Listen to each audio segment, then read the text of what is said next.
Okay, good evening, everybody. We're going to go ahead and get started. I know a few people are still trickling in.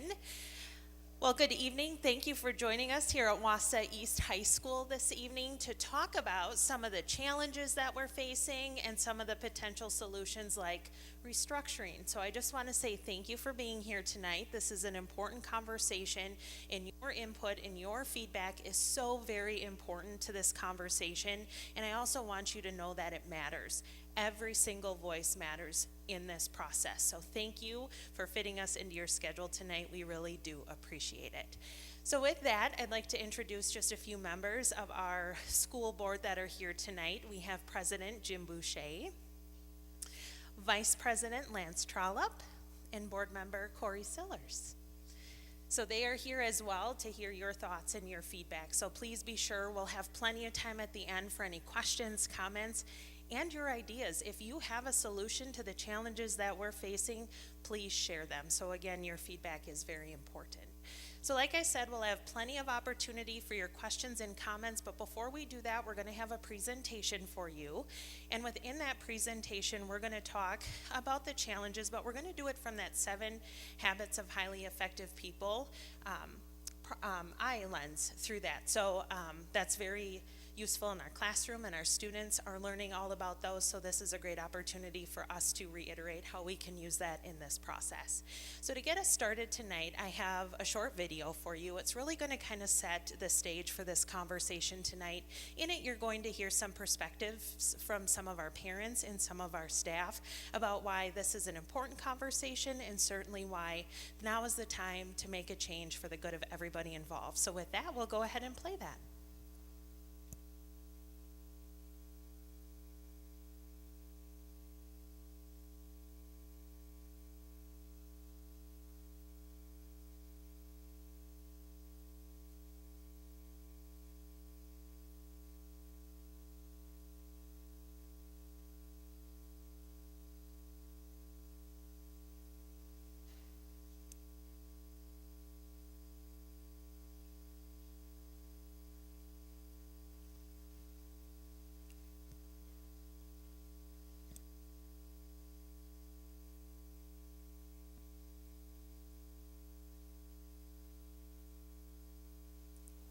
Just having some technical difficulties. We should have that available here in a second, but just so that you're aware, this video and so much more information is available on our website right now. So we encourage you at any hour of the day to visit wausauschools.org.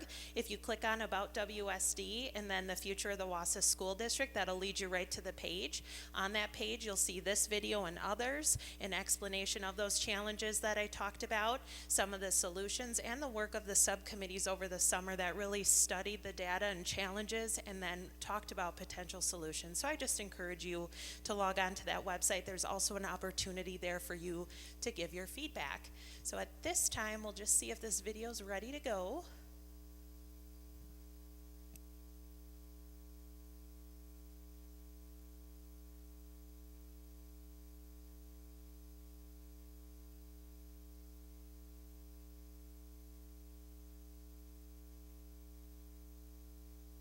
Which school they're in.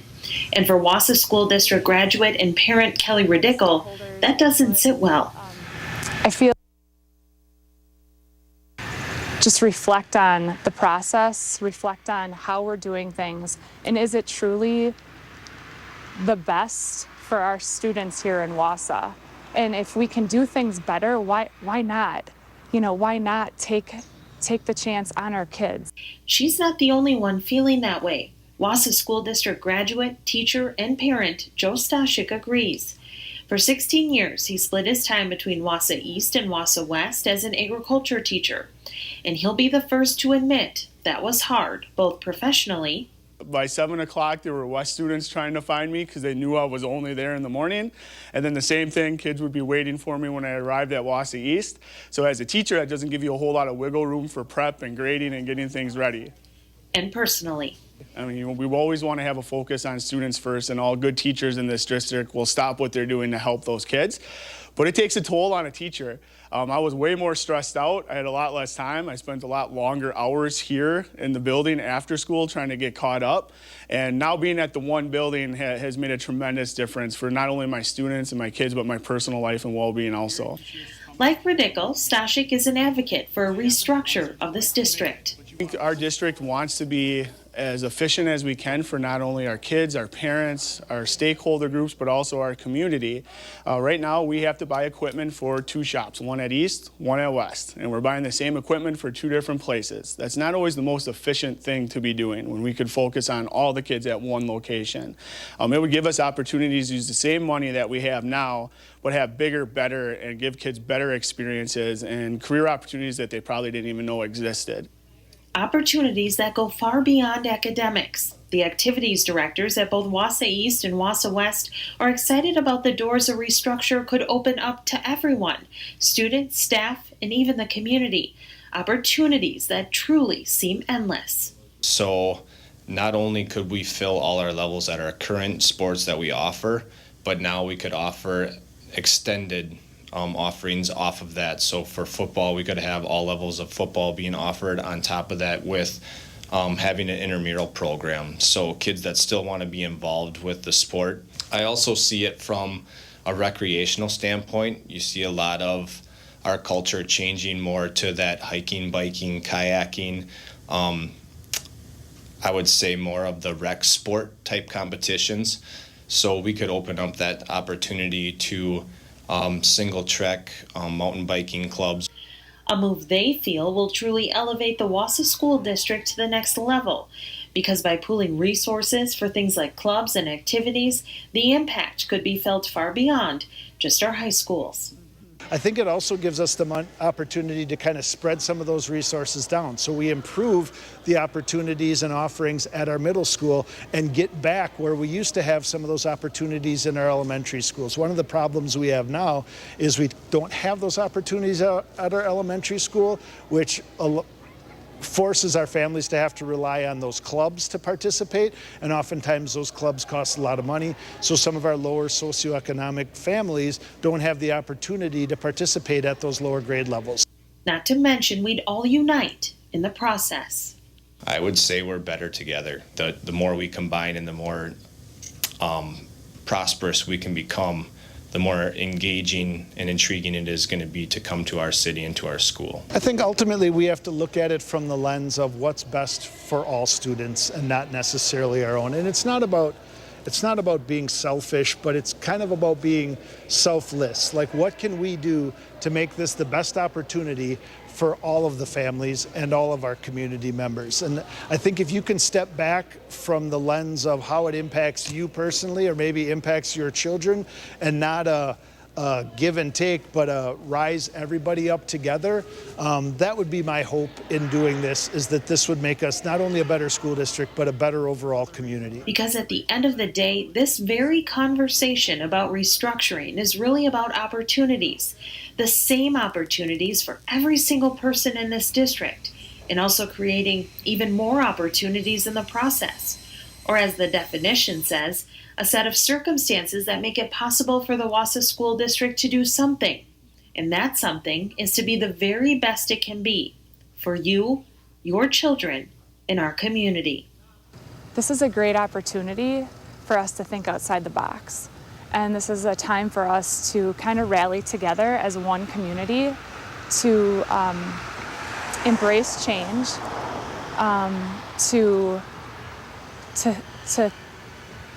to move past how we've always done it, and to really focus on the outcome and what that could look like for our kids and our future, and to set them up for the best experience. And here in the Wausau School District, we pride ourselves on making sure our students are set up for success well beyond the time that they're with us. But we can and we want to do better. In its entirety on our website right now. And just to let you know that we're releasing a third video on Monday. November 12th. That will also be available on our website, and that one talks about how this conversation is important not just for our school district, but actually the entire Wausau community, so be sure to watch for that. So now we're going to get started with our presentation, and at this time I'd like to bring up our Superintendent of Schools, Dr. Keith Hiltz. Thank you, Diana. Here's the clicker. Excuse me. Good evening, how are you? Good, good. How many of you have seen this presentation before? Oh, okay, about half. Well, you don't count, you're all with me. So, all right, so many of you are new. Okay, just kind of, we want to make sure that we, meet your needs. We want to give you enough background information. Like as Diana said, we are very interested in hearing your thoughts on this. So, let's go ahead and get started.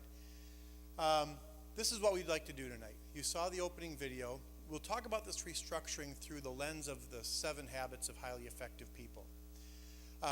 We want to give you a little update on feedback, review some subcommittee work, talk about a vision for this work and why we're doing it. A little bit of analysis, and then some a draft restructure idea, so you have something concrete to respond to. Always want to start with the why, and in this case the main why is about people, our students and our staff and our families. We know that we have disparate experiences across our district. We also know, so students have access to different programs, and we want them to have equal access. We know that staff have different working conditions. We know that family have different experiences in our district, and we want to do what we can to give everybody equal opportunities. In addition to that, we have some concerning trends around declining enrollment. We're about 1,000 students smaller than we were 10 or 15 years ago. That makes a difference on our revenue, on the programs, on the staffing. So we want to respond to some of those, get ahead of some of those trends. So our why is to improve service to families and students and staff by becoming more efficient. In case you aren't familiar with the 7 habits, here's a quick reminder or a quick introduction. The first 3 habits are about me as a person, right? How I need to be proactive. I need to know where I'm going and begin with the end in mind. I need to put the most important things first. Then we work into how do I become a good community member, a good team member. Win-win, and that's different than compromise, and we'll talk about that a little bit. But think win-win. Seek first to understand. That's why we're here tonight. Then to be understood. Synergize, sharpen the saw. There is an 8th habit. Find your voice. We may talk about that a little later. Matter of fact, we'll give you the opportunity later to find your voice. So, let's talk about habit 1. Be proactive. We've talked about a little bit about those concerns. Inconsistent student access to programming, inconsistent staffing, inconsistent staff working conditions. We've all heard a lot about the difficulties in attracting staff, employees. Right? That's another trend. Our declining enrollment trend. Open enrollment is a big concern for us. Open enrollment is an opportunity for families to choose the school they attend regardless of their attendance area of where they live. And right now, several families are choosing to leave our district, and that is a huge concern for us. And then financial challenges that we face. Some of the feedback that we've gotten from folks from previous presentations was, can you help us understand a little bit better some of these staffing differences and some of the student differences? So here's just a few examples. For our elementary staff, our K-5 class sizes vary widely, from 8 to 29. And so you can imagine the difference in that experience in those classrooms. Many of our staff are split between multiple schools, and what they share with us is it's difficult when they don't have a home, they don't know who their principal really is, they don't have the support of that consistent team. So that's something we would like to address. The presence or absence of support teachers or resource teachers, like a math resource teacher or reading or a gifted and talented or a special education teacher. And very different learning environments across our schools. You know, some of our schools are older, some are newer, some have very small classrooms and are very warm in the spring and fall without air conditioning, and one good outlet just because they didn't have that many when they built the school. So while other folks enjoy a really comfortable, well-lit environment, we'd like to address some of those differences as well. At the secondary level, and you heard in the video, Mr. Stashik, wonderful agriculture teacher. He never complains, you know, so when I heard him say that, I'm like, you know, I guess I never knew that. But I think he represents a number of our staff at the secondary who just have very different work conditions. The number of classes that someone has to prepare for. Larger schools offer better economies of scale, larger. Well, hello, Mr. Stashik. I'm sorry, I didn't know you were here. I wouldn't talk about you so much. Larger schools offer larger academic teams. They can divide that workload, whereas in a smaller school, they really have to do everything, including student groups, teach all the classes. So big differences there. Again, related to that number of teams. And again, we split staff amongst our schools. So that's a little insight into some of those differences in working conditions. Related to students, very different aspects in terms of programming. We were going through the course booklets between East and West. I couldn't begin to summarize the numbers of differences and the opportunities that students have on one campus and not another.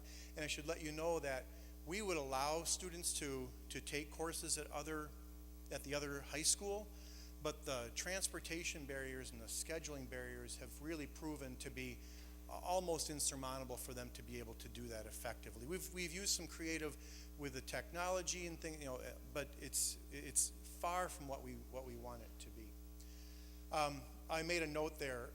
We offer courses, but a lot of times, particularly here at East, you know, we'll get calls that say, "Why can't my child take this course? Why did you cut this class?" And we didn't. We just didn't have enough students to enroll to run that class. So the economies of scale really make a difference for our kids. Numbers of sports, you know, 31 at West, 24 at East. Numbers of clubs and opportunities there, 45 at West, 31 at East. And again, so just we want our kids to all have a great opportunity, equal opportunities. So that's just, again, trying to give you some illustration on what are those differences. Continuing with habit 1, be proactive.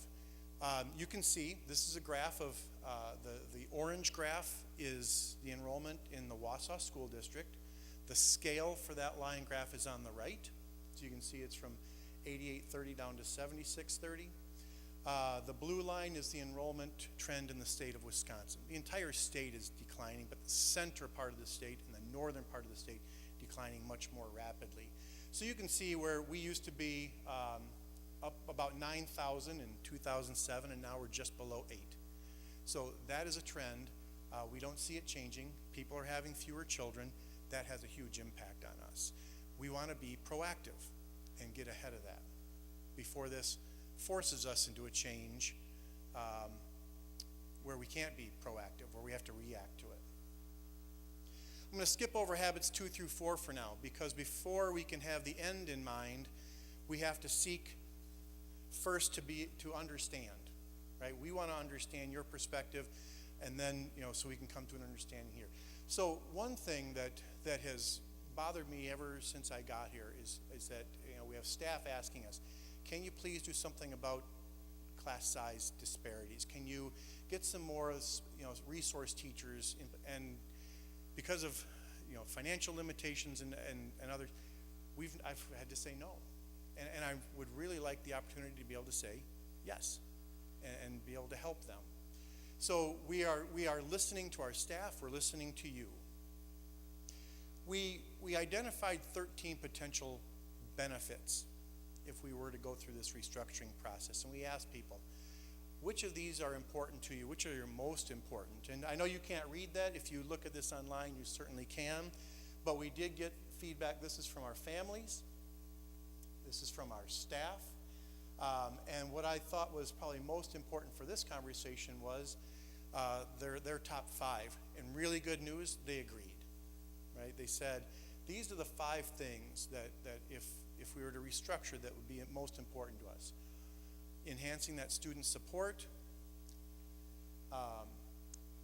expanding their academic and co-curricular experiences, balancing staff experiences, cost savings, and class sizes. So that's a good thing to have in mind for us to understand as we engage in this conversation. So we've been listening. We want you to know that we want you to understand us as well. This is a dialogue. So Diana White, who you met recently, she put together an entire restructuring website. It's called The Future of the Wausau School District. It's on our site. You can go there, and she has assembled all of the information that we've been reviewing through this whole conversation. I can't remember if we've mentioned this, but the school board last spring, sorry, I'm talking to people's backs now. I keep walking up. The school board created 2 subcommittees last spring who met throughout the summer. They did some wonderful work. They spent many, many hours here learning all of the different aspects so that they could help us determine, is restructuring a possible solution to some of our challenges? And if we did, what might be some really good options? So they did great work. And so all of the presentations, all of the board presentations, all of the videos, the FAQ that you picked up in the back, all on that website link, and you can access that right there. Now, is Mr. Ekman here and I just not see him? Okay, so we are going to hear, at our last subcommittee, we asked a few subcommittee members to come and speak. We are going to have Mr. Ekman, who's the director of the Chamber of Commerce, come tonight. I'm surprised he's not here. I hope everything's okay. But we will, actually, he's going to be on our next video. So you will hear from Mr. Ekman. It'll just be in video format instead of live tonight. So we will skip over this part. So, habit 1. Habit 5, seek to understand. Now let's go. Habit 2. Mr. Ekman, I just was introducing you. Or say, come on in. Oh, you couldn't get in. So, we will hear from Mr. Ekman. I'll give you a moment to take your jacket off and make yourself comfortable. Dave Ekman from the Wausau Chamber of Commerce, great partner of ours and to the business community.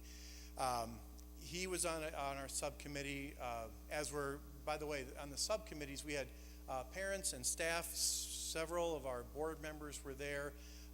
Lots of evenings from June through August. So, like I said, it was a diverse group, a very passionate group about the district and the community. So, before we talk about habit 2, which is begin with the end in mind, kind of a shared vision. Dave, are you ready? Come on up.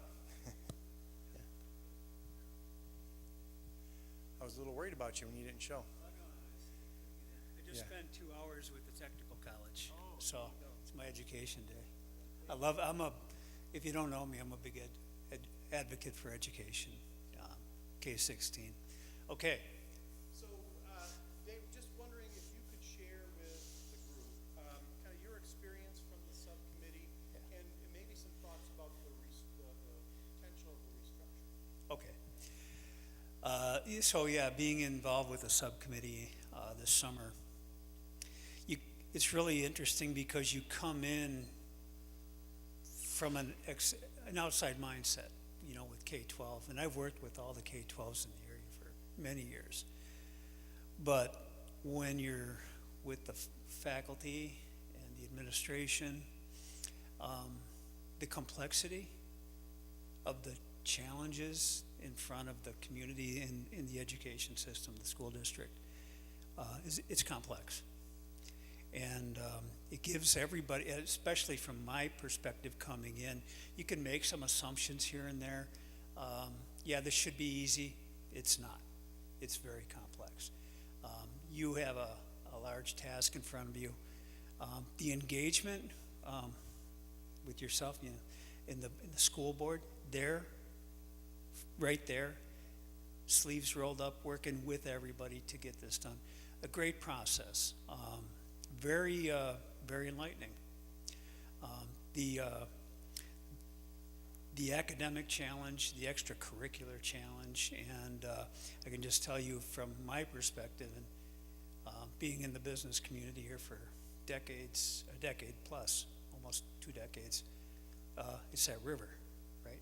It's one of the greatest challenges, but there's an opportunity. From a business perspective, I can tell you that in an economic development perspective, is it okay if I go that way? Okay. I just left the technical college, working with business and industry and the university system, so UWSP and NTC working together on Industry 4.0 and what our business community needs in terms of resources, but it matters here. That conversation that I just had translates to my being here tonight. Sorry I'm late. But this restructure, economic development-wise, it must occur. I'm reading a book right now, and I would challenge you, if you look, it's called Headquarters Economy. And Headquarters Economy is a book about what companies, large and small, need in their communities to remain and thrive, or they leave, okay? And so you scale it down from a Minneapolis, St. Paul to a Wausau, Wisconsin. It's relevant. The K-12 restructuring, we're not growing. Our demographics are shrinking, and I think all of you know that. We have to try to grow our population, retain our population. My kids, they went to the other district, but my job here, what I do every day is try to build a community that's going to allow them to come back here and thrive and want to be here for the rest of their life and grow their families here and raise their families here. This institution, the Wausau School District, is so very important in that, because families who want to come here are looking at the schools, and they look at the K-12, and they make decisions based on the K-12, number one, post-secondary, number two. And do they have the resources where they want their students, or their kids, where their students, to be getting what they need to excel in life? And we're in a time when we know resources are short, finances are short. There's a political thing with respect to education that we have to overcome. We have to support public education. Business and industry want to do that too, but they want to make sure there's alignment between what the school does academically, and it aligns to the economy, and it aligns to their needs, because if we're not doing that alignment, and we're not getting that skill set and that pipeline set for the students to move from the primary, secondary, post-secondary to business and industry, they're going to expand elsewhere. And if we're not, this look at this is beautiful, you know? To be a magnetic community, we have to have a very innovative education system in Wausau School District. And I think they're on the cusp of doing it. I believe they are. We support it from a business and industry perspective. But to challenge the community as a whole, we cannot settle for status quo. The world is moving rapidly, and we have to move along with it. We have to change. We have to transform. There's really no choice in it. There really is not. And what you're trying to get done here, Keith, with the district and your team, the community needs to get on board as to why.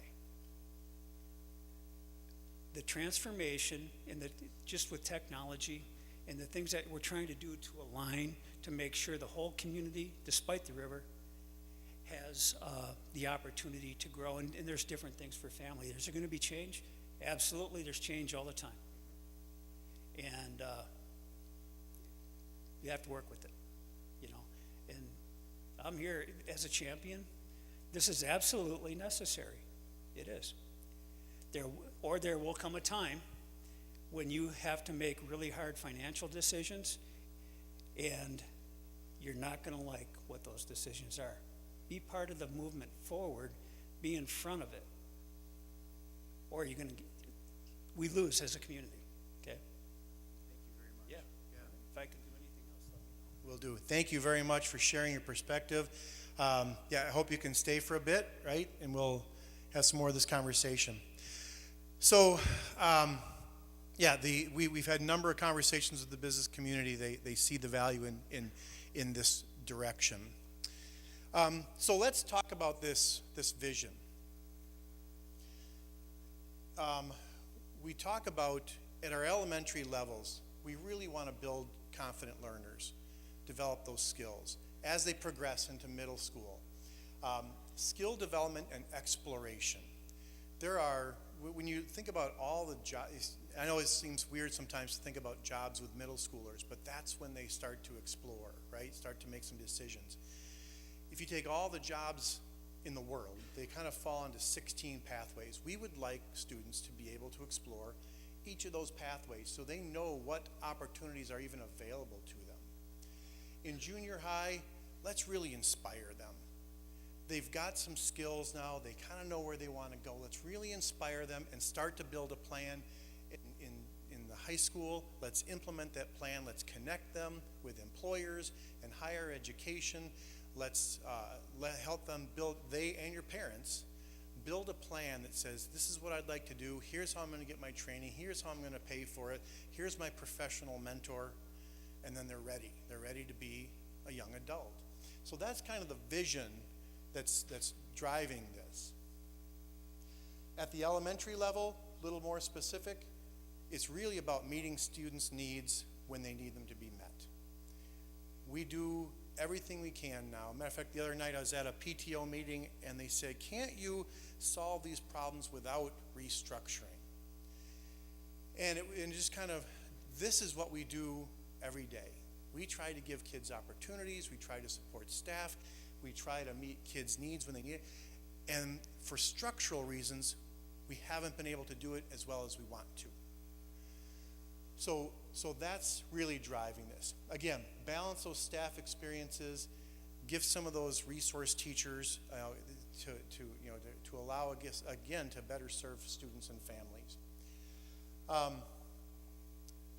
Some more feedback. People said, well, exactly how will this impact children? So we put this together to try and clarify that. So kids all come with different gifts and different needs. So if you happen to have a child who's gifted academically, those academic support teachers can help them, whether they're, again, gifted and talented teachers, whether they're reading teachers, math teachers, whatever that might be. Also enhanced behavioral supports. There are children who have behavioral needs, and sometimes their behaviors interrupt class, interrupt the learning environment. We want to be more proactive and intervene before those behaviors interrupt the class, so all students can continue to learn. We talked about gifted and talented support. So for instance, right now, we have in our district 3.5 gifted teachers to serve 13 elementary schools. If we had fewer elementary schools, even our existing resources would be spread across fewer schools, and those kids would be concentrated. We could serve them more consistently. And we really want to expand our academic offerings. And by eliminating duplication of services, we can do that. What if you have a really gifted athlete? People are concerned that if we merged our high schools, for instance, we'd only have one varsity team. Yes, but that level of success and competition would grow for a really gifted athlete. They'll have more opportunities. We could, I know some our athletic directors are here, and they're I don't think I'm speaking out of turn to say they're very excited about the possibility of improved facilities, stronger coaching teams, because coaches are hard to find. And if we can only, find coaches for one team versus two, that helps us out as well. Additionally, let's say you have a student, just an average student. Most students are just average students, right? And that's great. They have their own talents to nurture. So again, those academic support teachers, the behavior, those I would put in every category, frankly, because they can help every child. One thing that we're excited about in terms of athletics, sports, is creating an intramural program. We've heard from a number of children who tell us they aren't interested in competition. They don't want to come to practice 5 nights a week. They don't want to do camps in the summers, but they want to go with their friends and play soccer. We could create that opportunity in a safe, supervised place, and that's something else that we are fairly excited about. I've got more of these. They start to get a little repetitive, but we have every child in mind. And I'm going to, just in the interest of time, because I know many of you are going to want to have questions and comments, I'll let you look at this later. But gifted artists, struggling students, disengaged students, we can help them all a little bit better. Let's start talking about some concrete, what are we talking about with our restructure? There were 2 elementary ideas discussed, and frankly, we could do several iterations of this. But one that we've talked about in the past, we could close 3 schools, Lincoln, Rib, and Hewitt, Texas. Reasons being are mainly maintenance costs and geography, right? Are some of the main considerations there. There was another one, and idea 2 actually came from parents in the elementary subcommittee. They said, hey, what if we took the 4K academies out of the elementary schools, put them in their own space, close some other schools, and use that school capacity by the vacated 4Ks to move other elementaries in there. We had briefly considered it, but it kind of dismissed it, but now that we've started looking, we really kind of like this. So these are some ideas that were generated and explored. So let's talk about one possible scenario. Elementary. We currently have 13 elementaries. Close 5, keep 8. Of those 5, we'll repurpose 3 of them. Our charter schools are excellent. Many people don't even know that. Mr. Trollope and I are with the Montessori Governance Council last night, and they say they regularly have conversations with parents who don't even know we have a Montessori school. It's an excellent opportunity. We need to market that more so people know what opportunities you have for your children. So we need to give them the spaces they need to be as successful as possible. We know that there's a child care issue. It affects parents. It affects our ability to hire people. We've lost employees because they couldn't find child care. It affects, Mr. Ekman would tell you that it affects the business community.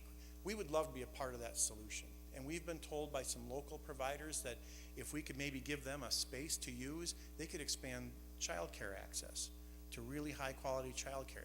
That helps everybody. Right? So we could repurpose 3 of them, sell 2, save those resources, and reinvest those into staff and programming.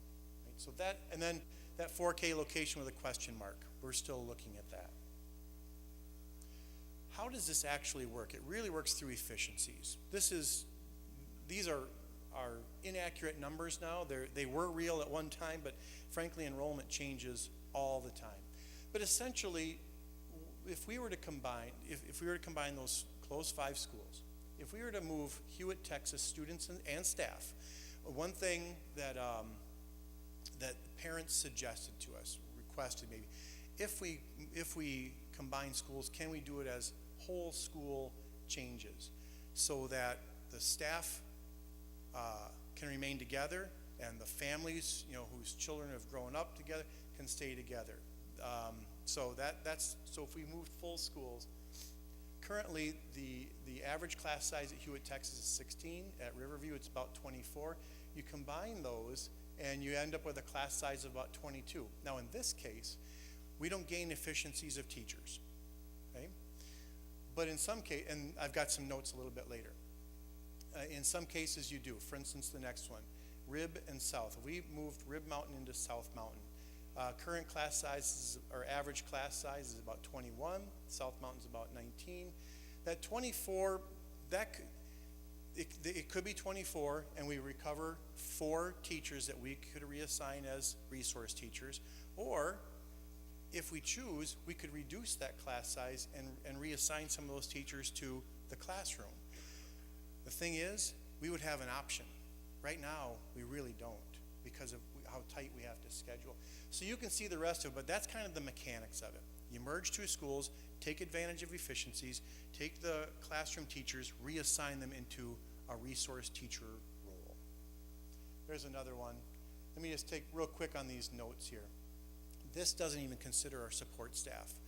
We, for one, no one will lose their job through this process. We need everybody we've got.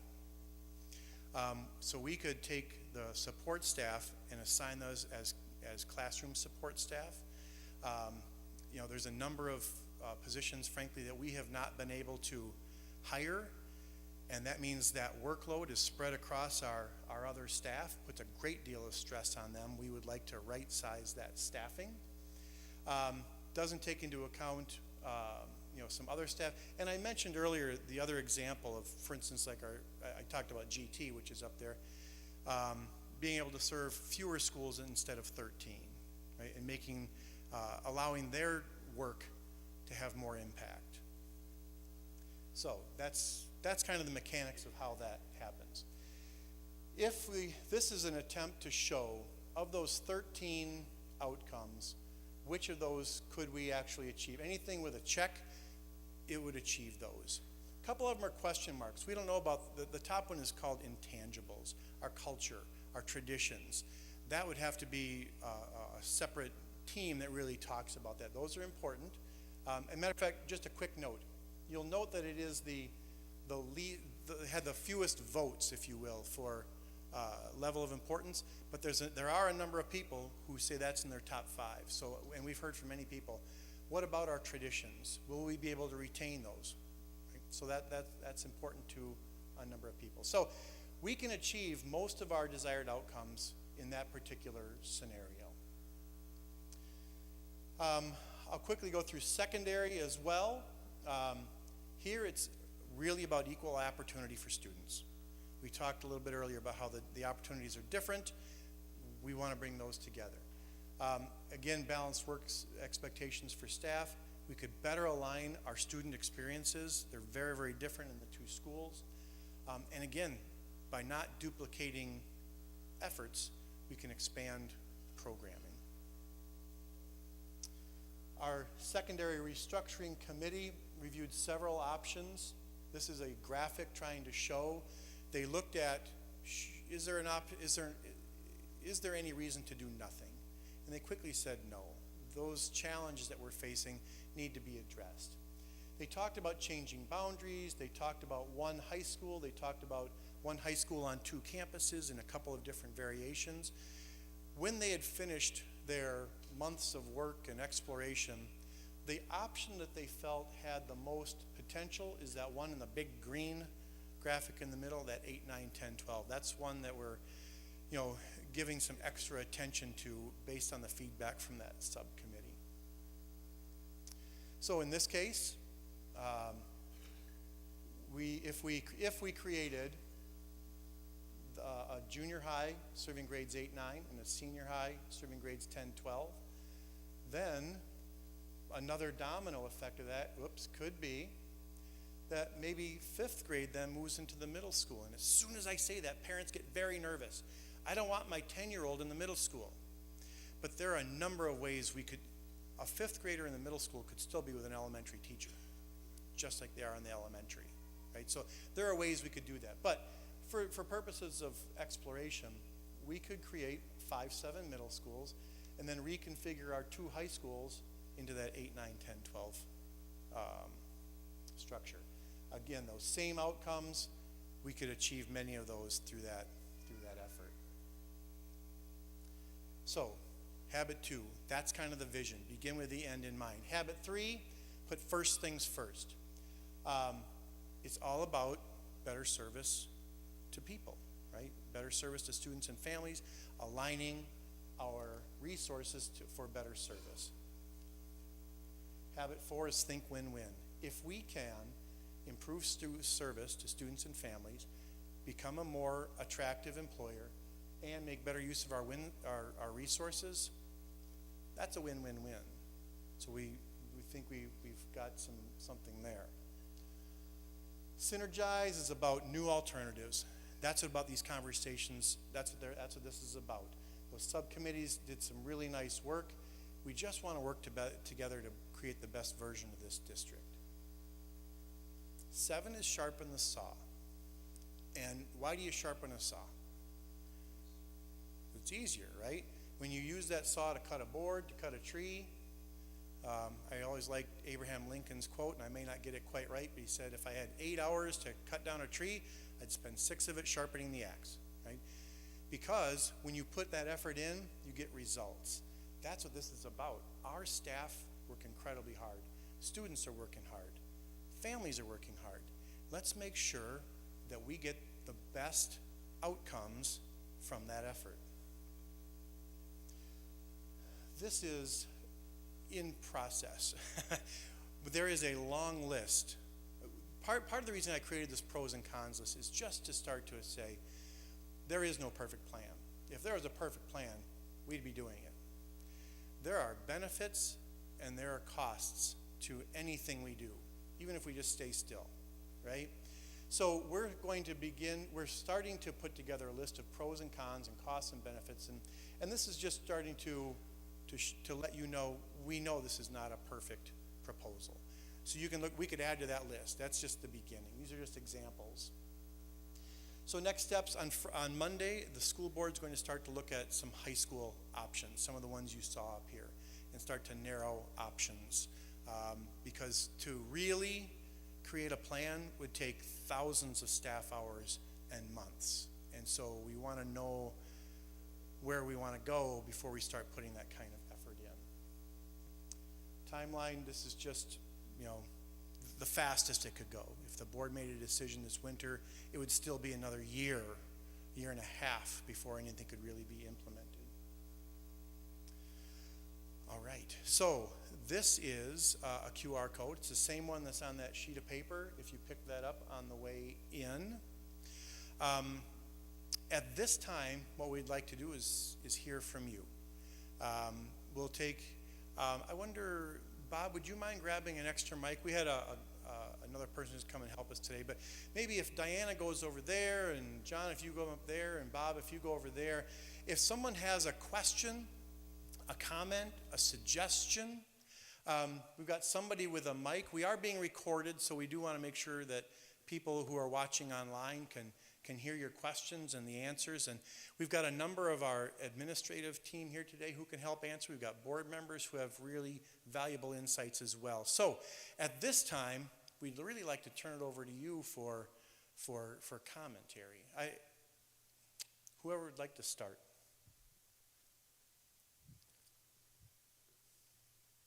Oh.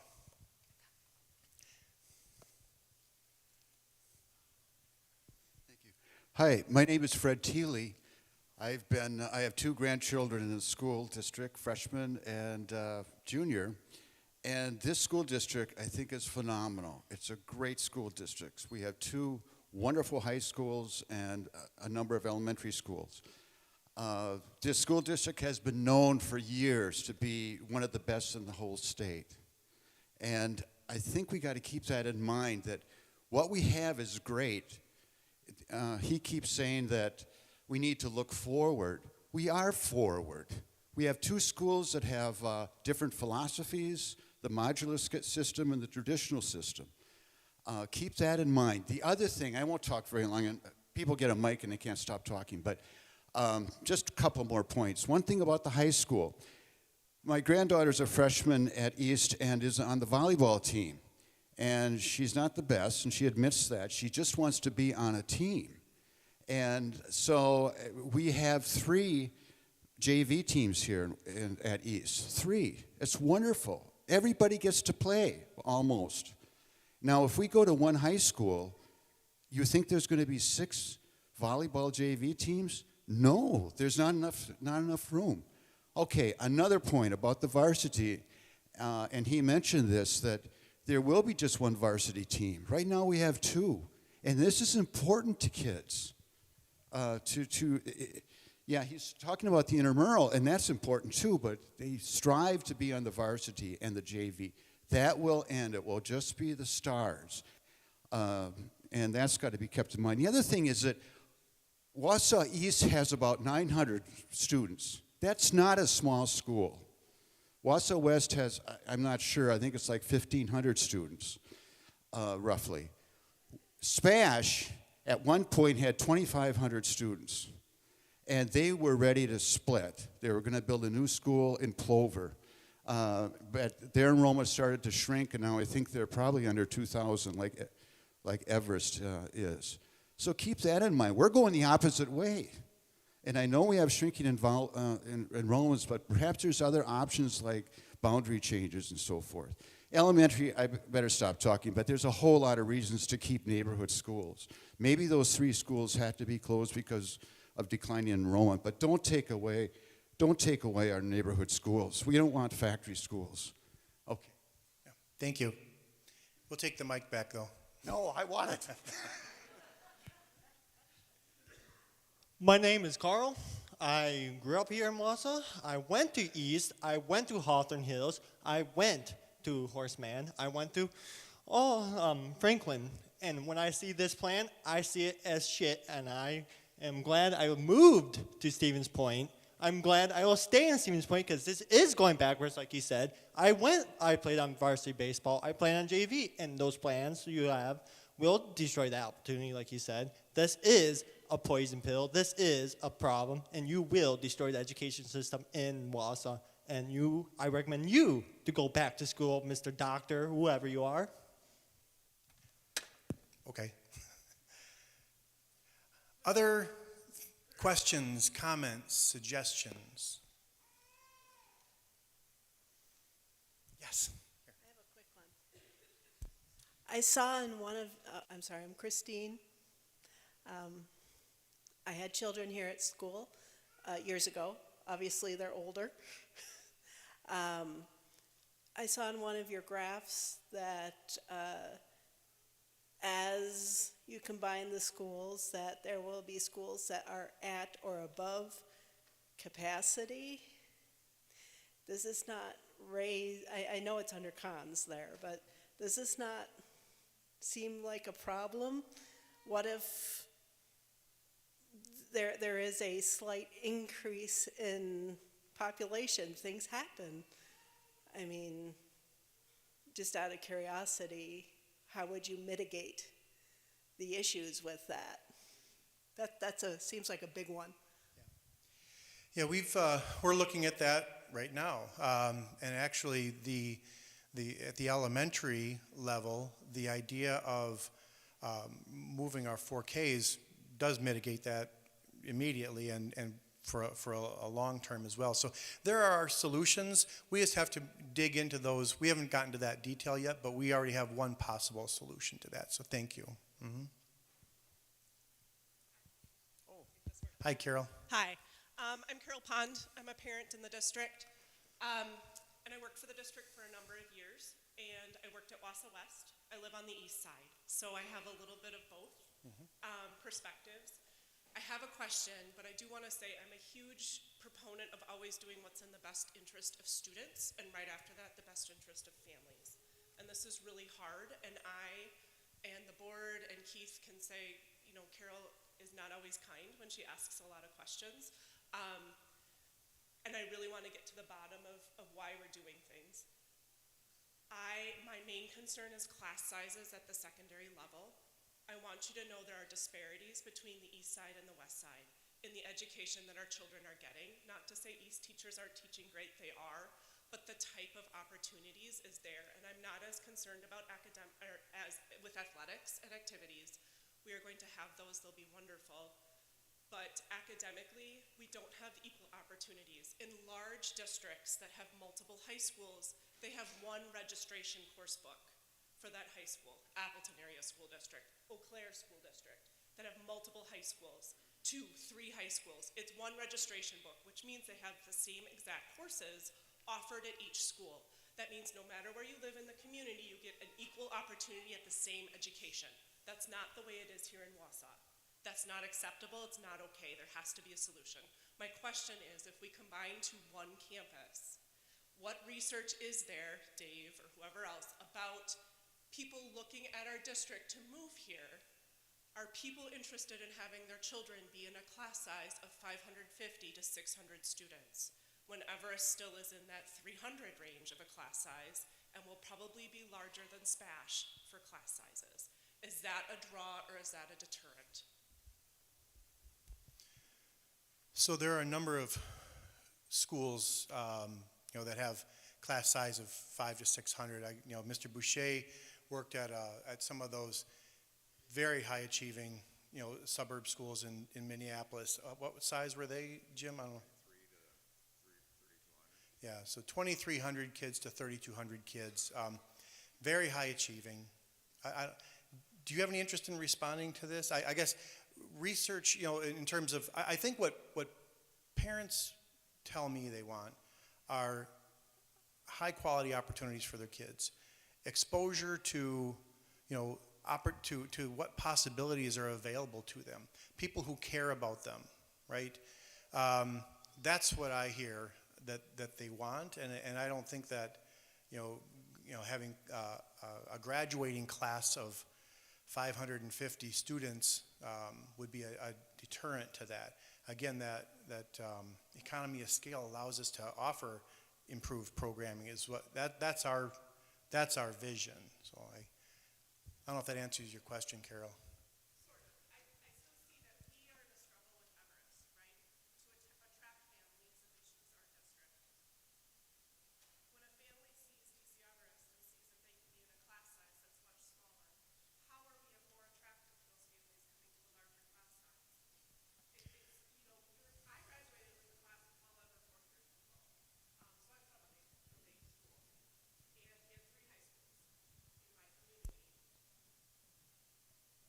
have more teachers, we'll have more staff, but you're also going to be a division of bigger schools.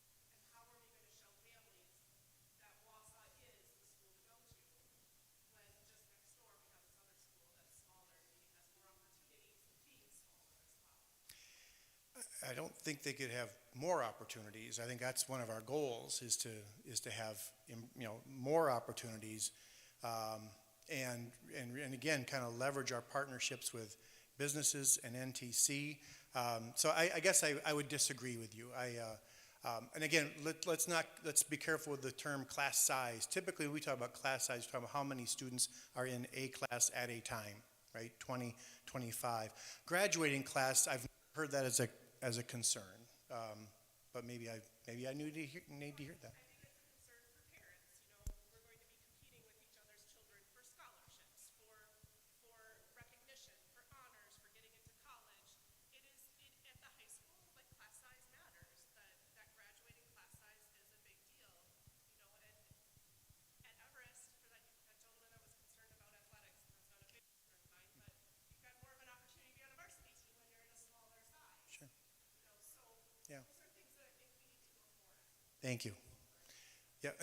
Okay. Thanks, Carol. Okay, we have a question over here. Oh, good. Actually, it's a question and a comment. I'm Joyce Greasy, and I taught at Wausau East for about 20 years. I was the IB coordinator for 13 years.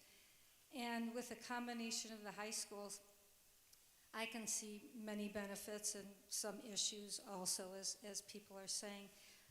But I think one of the chief attractions of the Wausau community is having both the AP program and the IB program.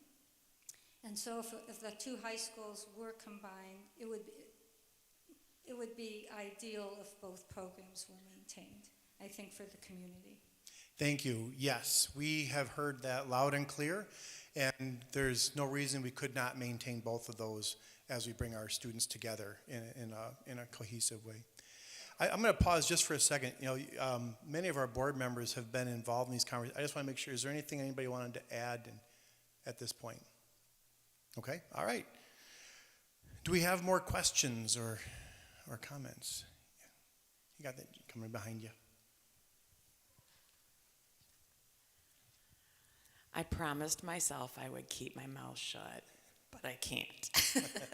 My name is Lisa Moss. I have been a parent in the Wausau School District for 20 years.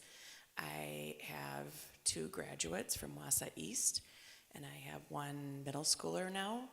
And I am also a substitute teacher in the district, so I see things from a lot of years and a lot of perspective. And the first thing I have to say is bravo to this school board for finally doing this. I have been waiting. My friends have been waiting. Our neighbors have been waiting. Our students have been waiting for the opportunity for everything that could possibly be ahead of us. People need to get less emotional about whether your child is going to be on varsity or JV. You need to be less emotional about if your school is going to close. You're not going to lose the teachers. You're not going to lose anything. But as a sub in the schools, I see how stretched the administrators are, the teachers are, and the behaviors that our students have. If you've never spent a day in a school, you might want to think about that. Like Mrs. Pond was saying, there is the opportunity here is unbelievable. From somebody who grew up in Chicago, I see people coming from bigger towns or even maybe smaller towns to see what we could have is a huge benefit. I feel like sometimes people just don't want change and think very small-minded. We need to be proactive. We need to be thinking ahead, and I think you guys are hitting the nail on the head, and I cannot thank you enough. And I really hope that some of these things that we see come to fruition. I get it. I had lumberjacks. I understand. We need to take a little less emotion out and really think about all these things that have been put in front of us. Thank you. John, back here. Sorry, right there. Thank you. Hello. Wow. Yeah. Dr. Phelps, how long do you plan to be our superintendent? Oh, I'm Dr. Hiltz. I'm sorry, Hiltz. Yeah, Dr. Phelps is over at Horace Mann. I don't know, as long as they let me. Because these are pretty big changes. We've had lots of superintendents come and go. This is a dramatic change. I'd be personally unhappy to find that this all started and you left. Because this is truly a head of the ship kind of discussion. To further that, I don't like when I get misinformation. On the board, you had the closing of the Hewitt School, and you had those students going to Riverview. You had the class size getting smaller at Riverview with that change. It might be new math, but that's not possible.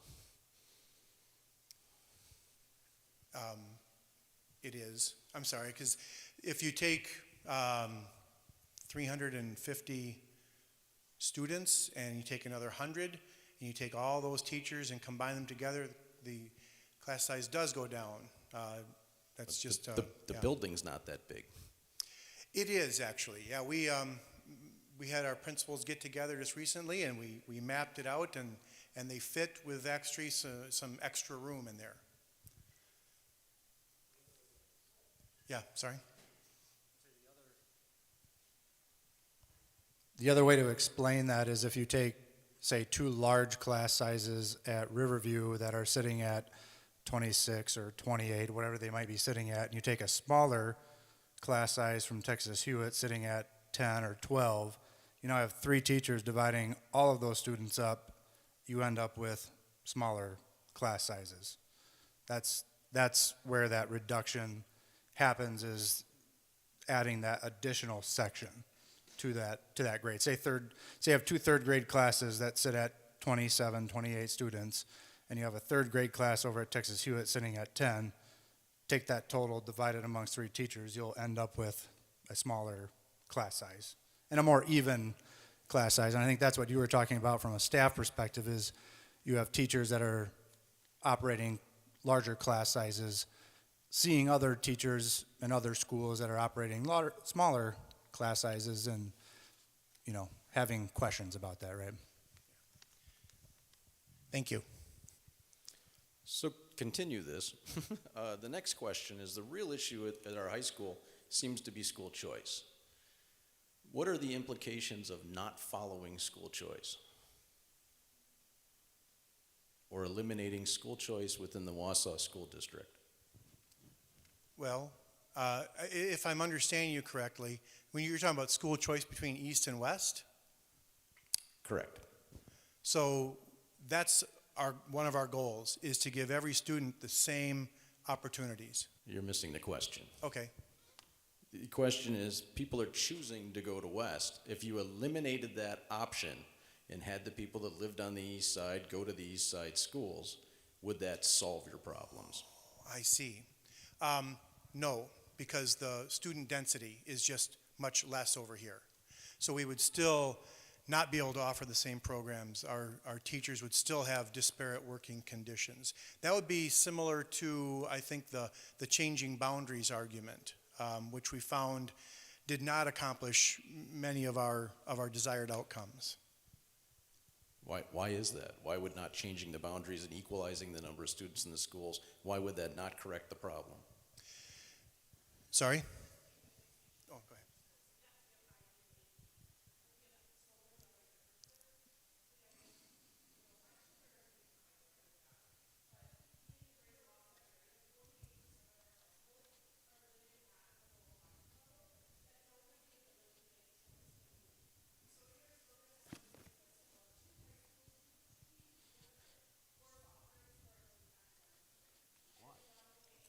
Why would you have that? That's what I'm saying. Why would you continue that?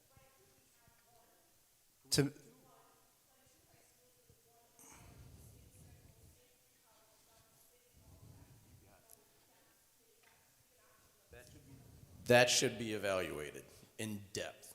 To me, it's cause and effect. By changing boundaries, you would initially equalize schools, right?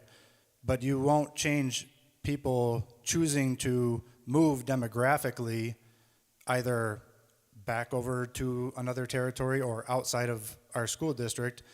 I know of an instance in my own circle of friends that they were actually denied what you were saying, where if we were to deny someone moving from Wausau East to Wausau West because of academics or sports, the district actually was not able to allow that, and for that reason, cause and effect, they actually went to DC Everest to pursue what it was they were trying to pursue in the Wausau West. So we lost that student. We didn't just, so changing boundaries is just, it's a temporary Band-Aid in the grand scheme of things, and what we're trying to provide or accomplish here is equal opportunities, and I think strategic focus and honing in on those programs, and whether it's curriculum or sports, really honing in on it and providing even better opportunities for our students. But I think it's a cause and effect. Changing boundaries or just denying. You're missing the point. If both schools had the same curriculum, if both schools had the same opportunities, you wouldn't decide to go to a different school. You'd stay at the school you're at because your opportunities would be excellent. And that's what we should be achieving. So, Chief, I can offer an example. Thank you. Hi, everybody. I'm Jennifer Rauscher. I'm the Director of Secondary Education for the district, so I work with all the principals and all the students in grades 6 through 12 and in our charters. And as an example, we offer German 1 at Wausau West, and we offer German 1 at Wausau East. Those are the exact same courses. You could have the same description in the course book. But what happens is with the imbalance in enrollment is that we might not have enough students who actually sign up for the course for it to run at East, And sometimes we have the same issue at Wausau West. But if all those students were in one building, the students who are right now interested on the west side and interested on the east side together would make one class. So it's not just that East and West offer different things. With the imbalance in enrollment and the limitations that you have with having two schools, sometimes you just don't have enough students in one spot to run the classes that the students and families would like. So that's one of the other issues that I think doesn't come up when we talk about specific programs. Thank you. Does that help? It's a good answer, but it doesn't, you're still missing the point. If these schools offered these classes in both places, they wouldn't choose to go to West. If they had the opportunity to go to East, they'd stay at East. If you drew the boundaries so that the number of students in both schools were the same, you wouldn't have so many people at West and so many people at East. It's a disparity. You could make that disparity equal. Sure. And it takes a lot of work. I'm not saying that drawing these lines is an easy thing to do. This is a lot of work, but I can tell you that making the boundaries even is a whole lot easier than all this restructuring. Now, I don't know all the math about the economics of your elementary schools and what you want to close. Those are board decisions as far as I'm concerned. I think one reason this that we're inequality of the schools is what's at stake. That's what we're discussing tonight. You've mentioned a couple times that people are missing the point, but I think the reason is maybe the foundation of information that we're starting from. You're starting from an assumption that there are a large number of students that live in the Wausau East boundary that have elected to go to Wausau West. No, I've not said that. Several times you've mentioned that not allowing students from East to go to West would balance things out. I didn't say that either. I said you should choose that, you should consider that not being an option. Okay, if it's not a problem, then why would it be suggested as something that should change? Now I'm confused too. Very good. I'm happy that you're confused because a lot of this is confusing. And to be honest, I don't think we're being given enough information. Well, so maybe it's not an important point, but I just wanted to note that we don't have a large number of students from the Wausau East side choosing to go to the Wausau West side. What we have is just not a large number of students that live on the Wausau East side. That's the issue. It's not. That's where the redrawing of the boundaries is important. Yeah, and that could be a temporary fix for making the numbers equal.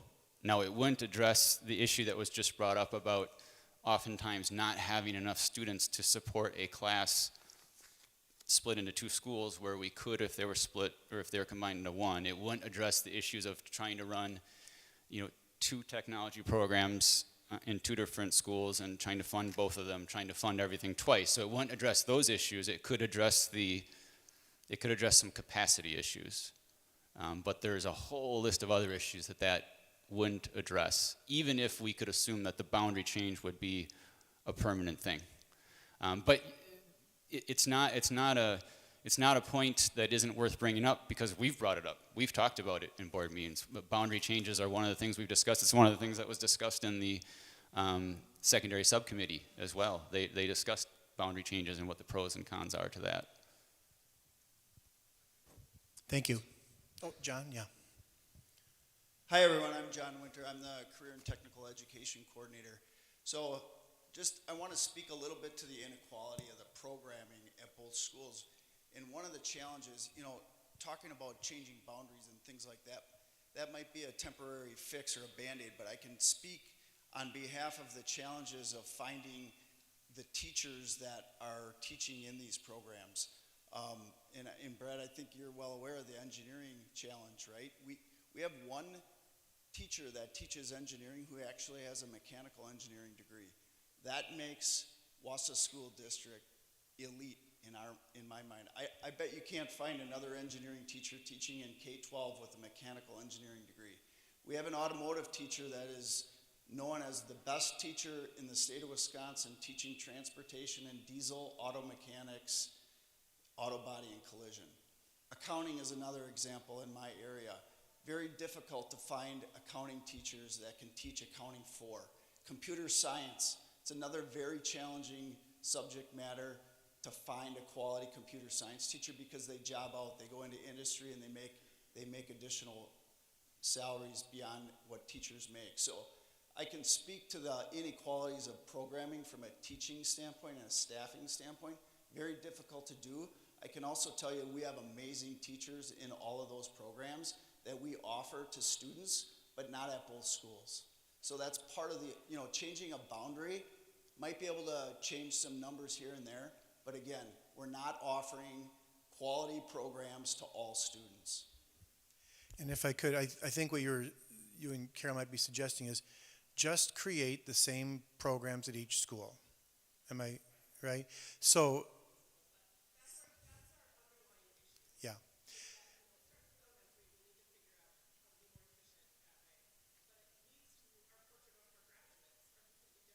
Yes.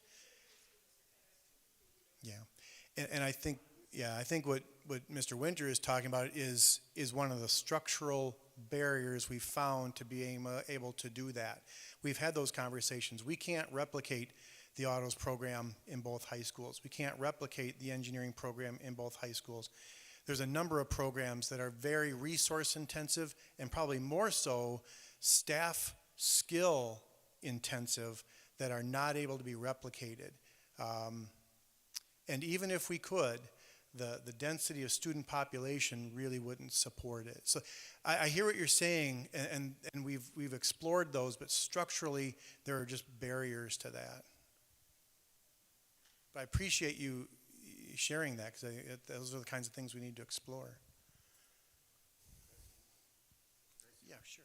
Yeah, I'm just wondering if in larger cities there are high schools that specialize in certain areas. So is it possible that West could specialize in technology, that kind of thing? Sure. Yeah, we've had that conversation. They're typically called an academy, and if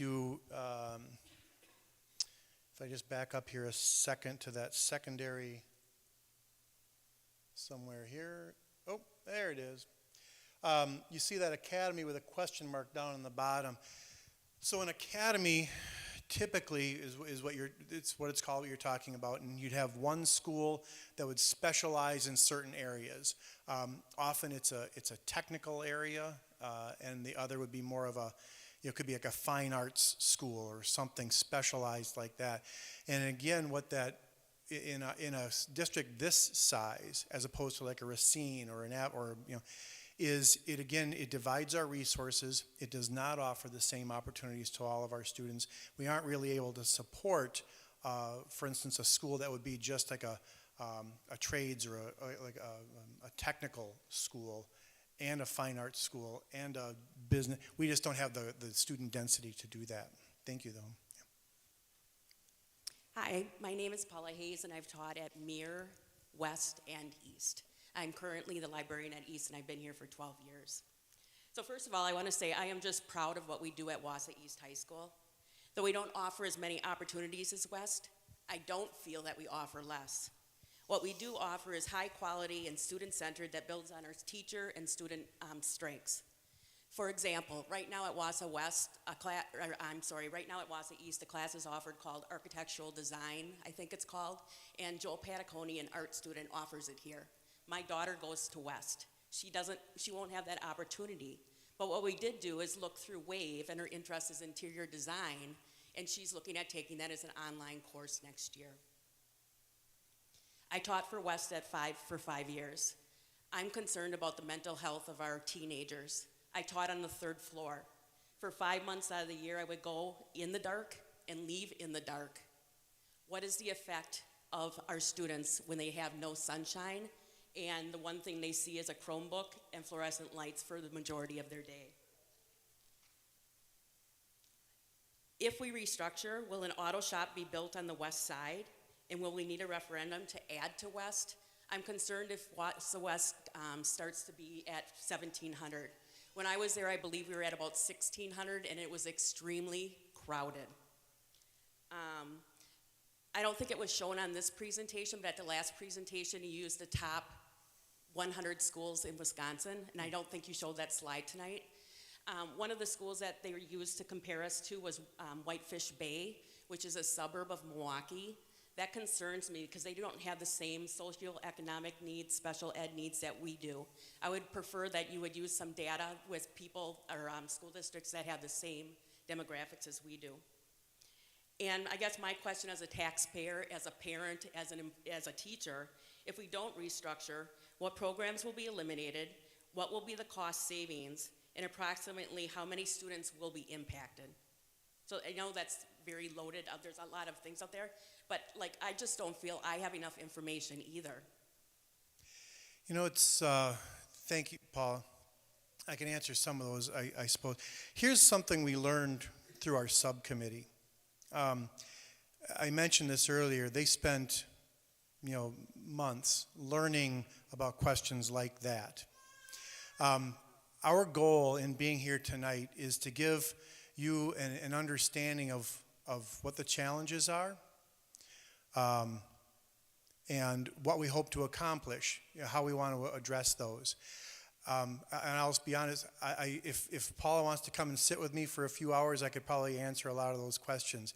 But that's, frankly, that's why we brought this subcommittee. It takes hours to understand funding, transportation, scheduling, staffing, to really be able to make an informed decision. And I guess if someone wants to do that, schedule some time with me and I will sit with you and do that. But you do have 9 elected people who represent you who have spent hundreds of hours, many of them, learning about this. And what they want to hear from you is, what do you think of this? What other options are there to solve these immense, important challenges? So I guess I'm not going to answer your questions, Paula, specifically. I will say that the information that you referenced, I wouldn't, for instance, the Whitefish Bay reference, that list was just strictly a list of the 100 largest districts in the state.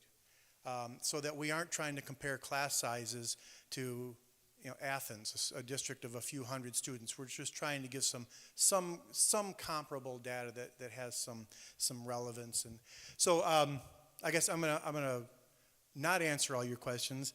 I would say go to the website, and if you really have some questions, give me a call. I'm happy to sit down. And if I can't answer it, Bob would love to talk about school finance, and we've got ADs who would love to talk about it. We would love to answer anybody's questions. I don't know if I want to hold everybody here for those. Thank you, though, Paula. Yeah. Hi, Carol. Hi. Carol Lukens, and I would like to echo, though, Paula's. I've thought of the same thing with mental health. I also was at West, and I know that this board has raised many times over the past couple of years the great concern about student mental health, and I've thought about that myself with no windows to the outside at West. I guess, and I'm not I would like to know too how the board feels about that in light of all the concerns raised regarding student mental health. I'm not expecting you to answer that right now, but I'm saying that it's one of my concerns. Another thing is that while I know, that academics is listed up there, sports is listed, I know we'll have phenomenal sports facilities as well, but what about, and I know you did speak to the, extra supports for kids, but I'm wondering how much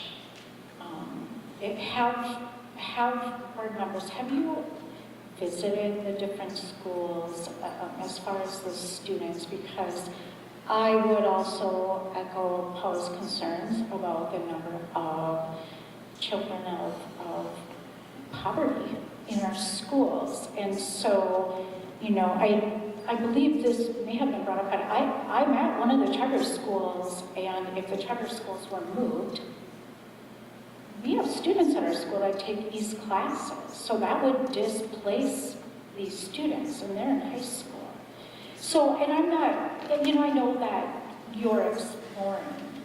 My concern is how soon decisions will be made, and I guess I would really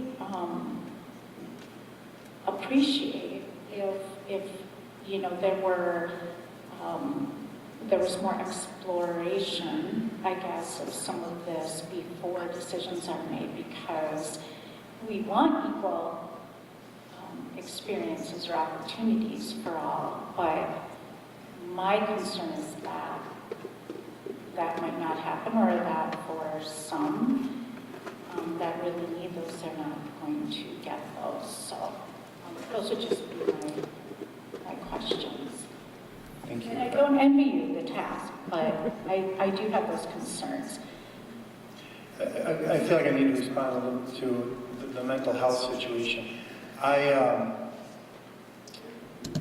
cannot believe that for the number of years that Wausau West has been open, that we've been negatively impacting the mental health of children because it doesn't have windows.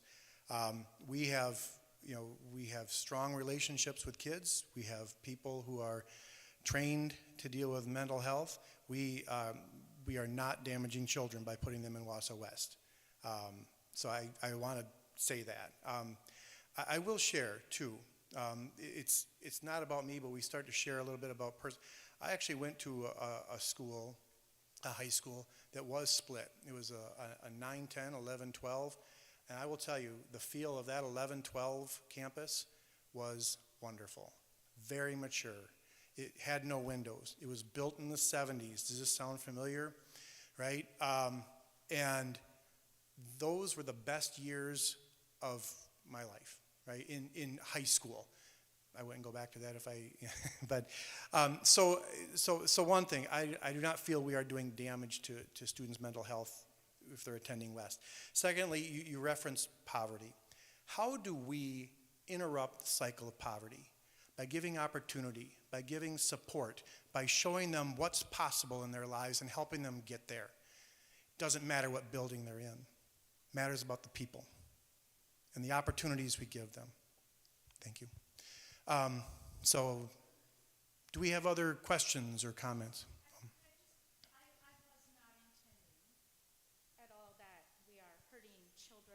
Damaging children at West.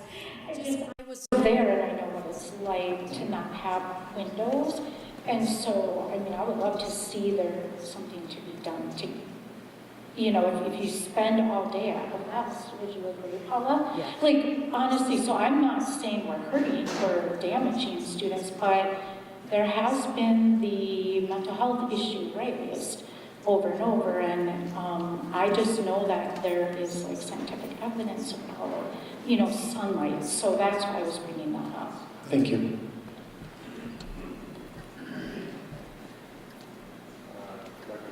Oh, yes. Hi, so I'm Jean Schultz.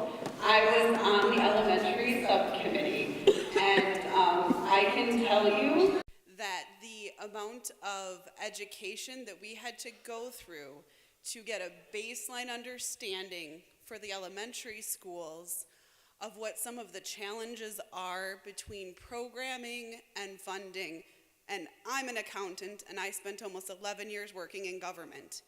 And I can tell you that the funding structures, the funding streams that we have to maximize our state and federal dollars that we receive are complex, as well as the programs that we have at the elementary schools. And I mentioned this to Dr. Hiltz after our last subcommittee, that it's the amount of time and effort that it took for our small committee to understand all of the different complexities within within just trying to discuss just the elementary section, is very difficult to then, how do we educate people to get on board with a larger plan?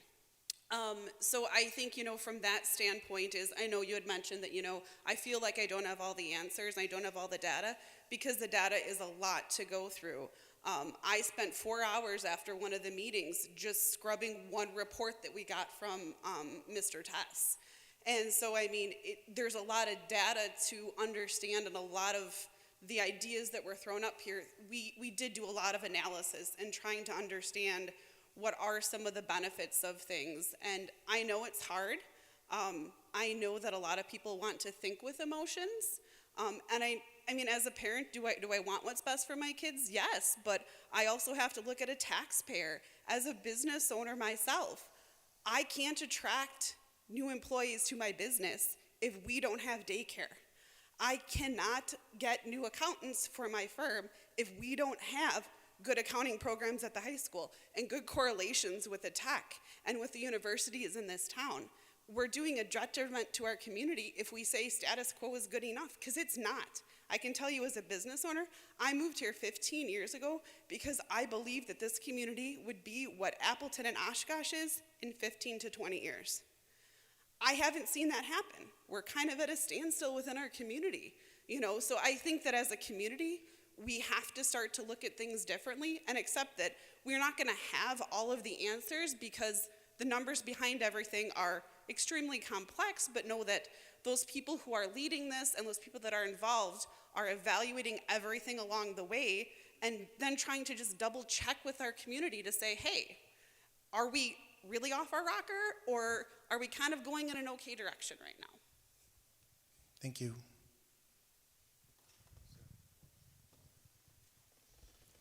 My question is, if we go with the junior high and senior high setup, is East slated better for the senior high or the junior high, or vice versa? Has that decision been made yet?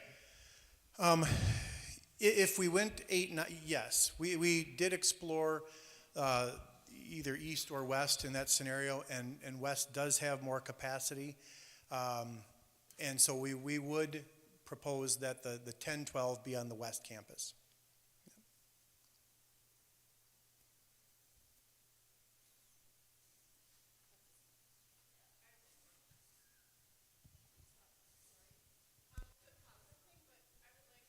The board and district administration to bring in your child care providers from the community to the table, because like Jean said, we have a child care crisis in our community, and if we do restructure to bring opportunity, we need to figure out how are we going to help our families.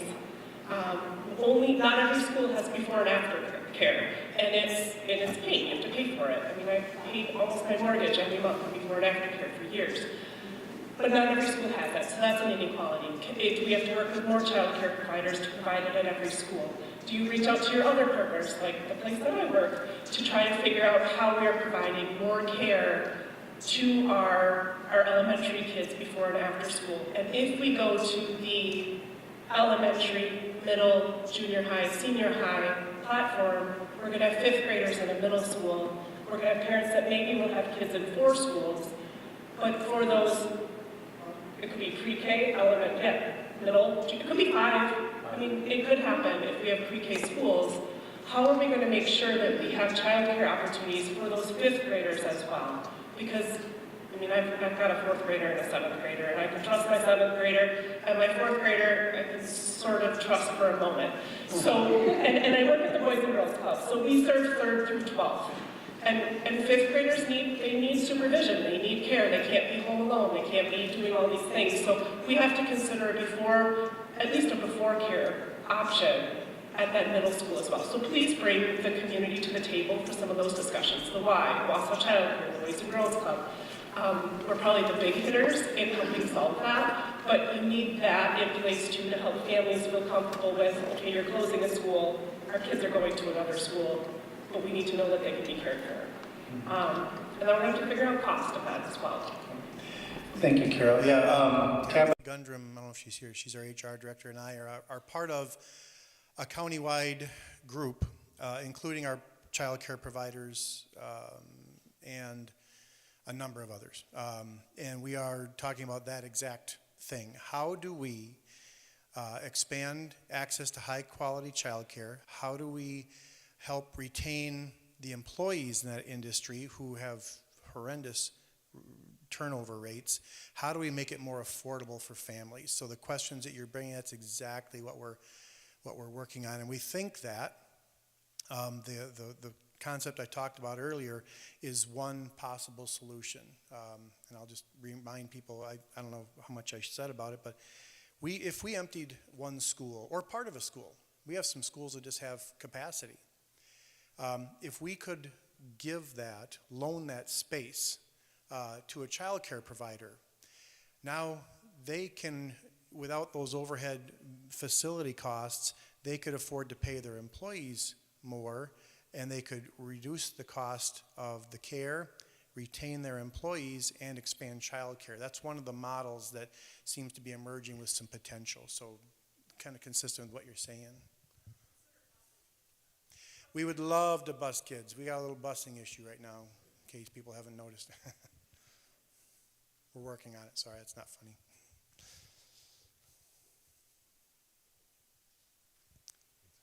Oh, all right, back there first, yeah.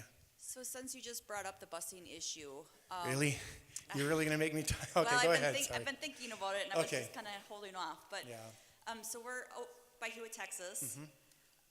and there has already been an instance this school year where the buses just didn't run.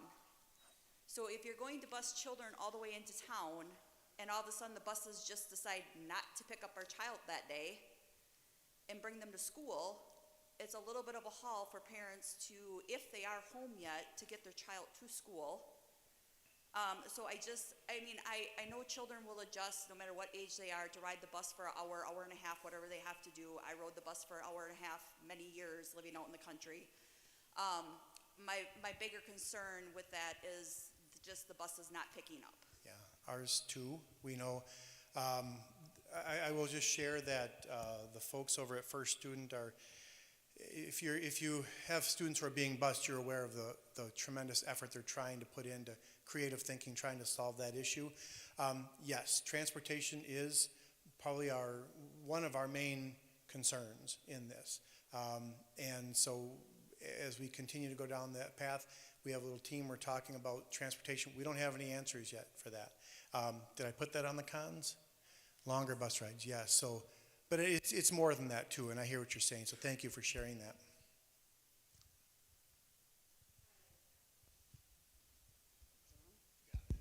Hi, I'm Kelly Messman. Two questions. I know that Wausau East has like regular class schedule, like AP, and I've heard that Wausau West has the mod. The mod. How are you going to merge those? Yeah. For the kids that, I don't want my kids sitting in a classroom for how many hours? I don't understand the mod, and I guess I need to learn more about it. Sure.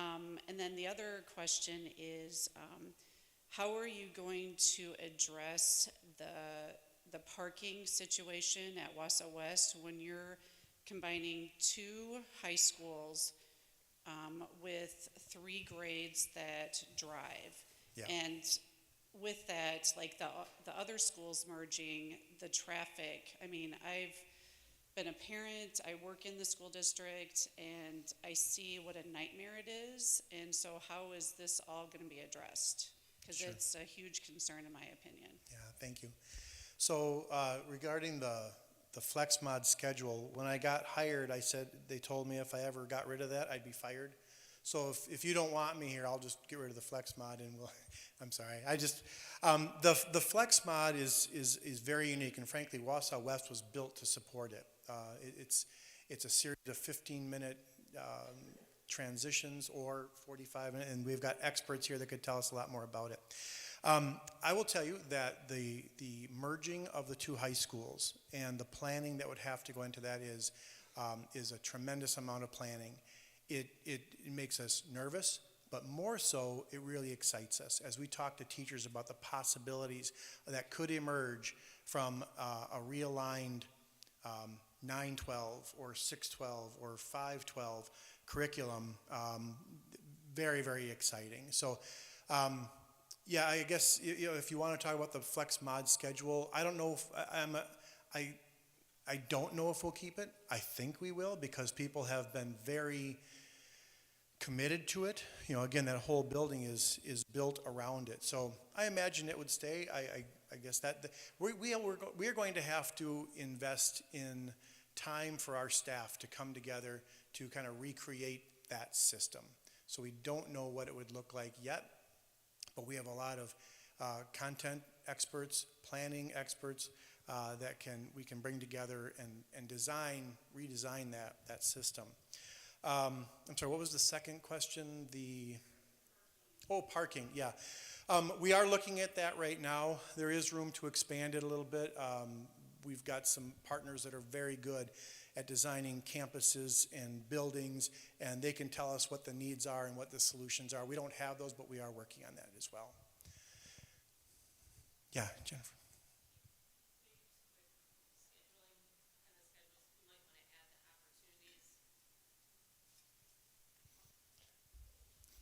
Now I have a microphone. I will add the opportunities.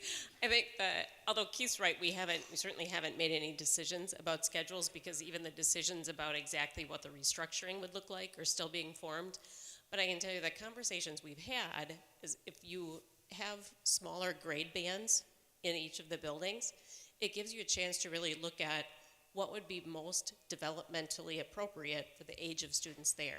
So if you think about the high school possibly being a 10-12 building, that might be an ideal spot for something like FlexMod, because it's much closer to what students might experience after high school, whether they're going into a 2-year program, a 4-year program, going directly to work.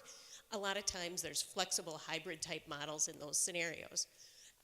Maybe an 8-9 building might have something that's closer to a traditional schedule with just a little bit of flex, because that might be more developmentally appropriate.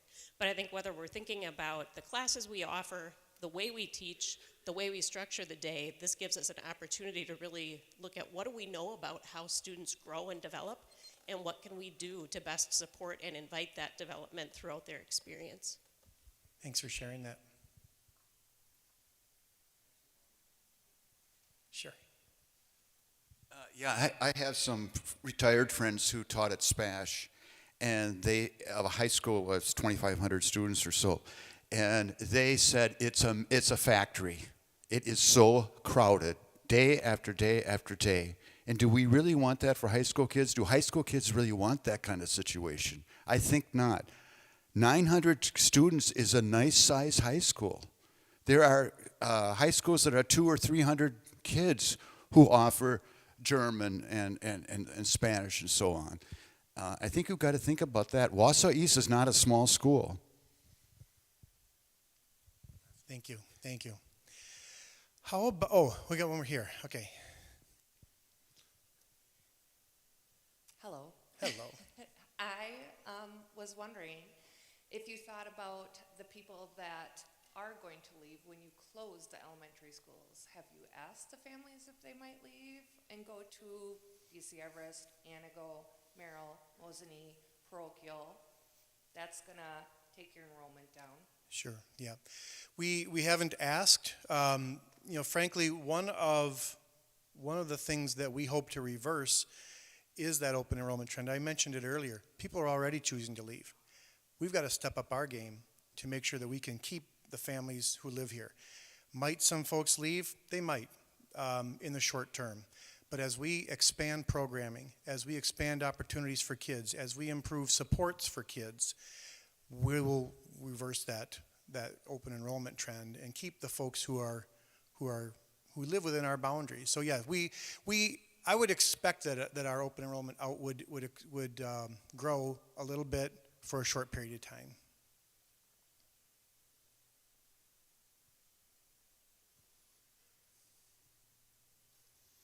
How about if we do this? What time is it? 6:45. We've been here an hour and 45 minutes. I know some of you might have some more questions that maybe you don't want to ask in front of the big group, or maybe you want to think about this a little bit. How about if we end this session? We can schedule some more. And if you have questions, I'm happy to stay. There are others here who are happy to stay and who have some more specific expertise. So let me end by thanking you for coming. Sometimes these conversations get a little challenging. That's healthy, right? Everybody wants the same thing. We want what's best for kids. We want what's best for the community. So this is a good, healthy conversation. Would anybody care to say anything in closing? Okay, I guess we are closed. Move to adjourn. Anybody? All right. Thanks, everybody. Thank you very much for coming. Look forward to further conversations.